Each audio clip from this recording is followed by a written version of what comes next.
আমার পুরো শ্বশুরবাড়ির লোক বিরিয়ানি পাগল বলা চলে।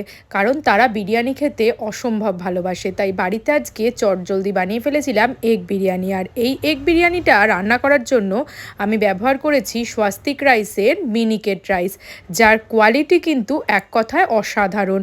প্রথমে এখানে জলে গোটা গরম মশলা দিয়ে চালটাকে 80% পর্যন্ত রান্না করে নিতে হবে। এরপরে কড়াইতে সাদা তেল আর ঘি গরম করে পেঁয়াজ কুচি ভাজা হলে দিতে হবে টমেটো, আদা রসুন পেস্ট, নুন, হলুদ, লাল লঙ্কা গুঁড়ো আর সমস্ত মশলা কষানো হয়ে গেলে তারপরে আমি এখানে অ্যাড করব টক দই আর তার সাথে বিরিয়ানি মশলা।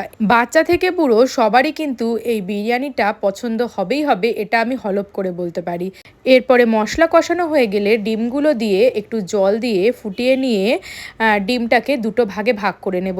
এরপর শুরু বিরিয়ানির যে লেয়ারিংগুলো করা সেটা, আর লাস্টে ওপরের যে চালটা থাকবে তার ওপরে দেব বিরিয়ানি মশলা, তারপর স্যাফরন ভেজানো দুধ, তার সাথে ডিমের একটুখানি গ্রেভি রেখে দিয়েছিলাম সেটা, তারপরে বেরেস্তা, ধনে পাতা, বেশ অনেকটা ঘি দিয়ে দমে 15 থেকে 20 মিনিট রেখে দিলে রেডি হয়ে যাবে এই এগ বিরিয়ানি।